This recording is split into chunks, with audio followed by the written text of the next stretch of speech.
Hi, I'm Murphy and I'm here to give you your lab tour. So starting back here we have our protein center. So this lab was designed in a way where we could have everything that we need to make proteins all in one place. So starting with our thermocycler for PCR, we have our incubator for plates, we have our shakers for overexpression of proteins. They're all currently in place. We have our sonicator right here in its own little shelf. Back over here we have our centrifuge, our -80 freezer, and our autoclave. So we can do everything right in this little room, have our protein ready to be purified, and the actual protein purification happens over here with our ACTA systems. We have an ACTA Start and an ACTA Pure. They're really great at getting their job done. Everything's very close. We also have our millicool water system here. We don't have to go to another lab to get it. Here we have Easy Eat, cleaning some dishes, and doing some science stuff. We have our UV Viz spec right here as well, and our new acid cabinet right beneath that. Right over here we have our -20 freezer, our 4-degree fridge, and a little fuel hood to degas solutions and for organic synthesis. Hi, I'm Hunter, and I'm a second-year graduate student in the BD lab. Right now, we're in our second floor lab space, and today I'm going to show you around a little bit of what we got up here. So, to start out, we got our cool man here, the Tecan. It's capable of doing all kinds of high throughput screening for your drug discovery. So if you were to join and do some of the medicinal applications in our lab, you'd be using the Tecan a lot.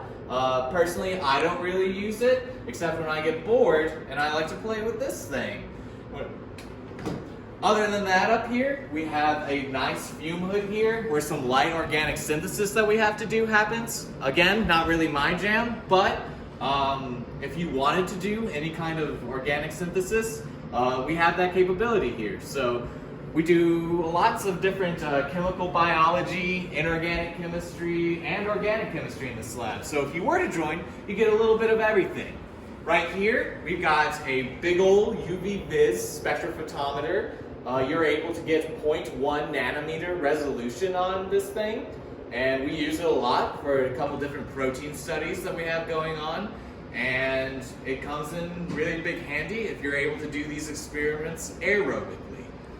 Some other things that we've got in here: general oven, you know what an oven does. We have our potentiostat here, which we use for cyclic voltammetry measurements, because we have to do those on proteins too. And if you want to know a bit more about that, you can ask Liz, because she's actually helping set up this instrument at the moment. So you can chat it up with her if you want to ask more questions. All right.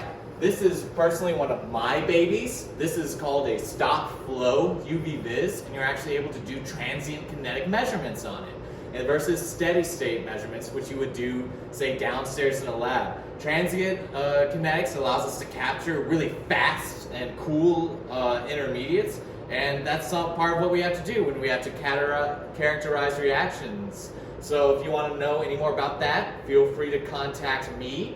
And lastly, right here, this guy is our glove bag. Again, glove bag, not a box, because we actually like water, because our proteins need to have some in them.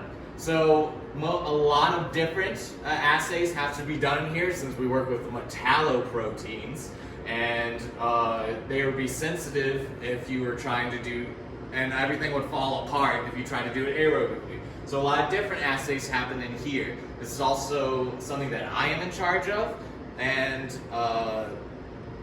have to do weekly maintenance on, unfortunately. But yeah, it's been really fun giving you a tour of this lab. Okay, so if you guys have any more questions, please feel free to let me know, Hunter Wilson. I will certainly get you in contact with whatever type of project you're interested in the lab. I personally work on the halogenase and catalyst part in our lab. So if you have any more questions, you can ask me or Liz anything about that. And I actually was a computational chemist before I came in here. So everything I've learned has been in the past 18 months.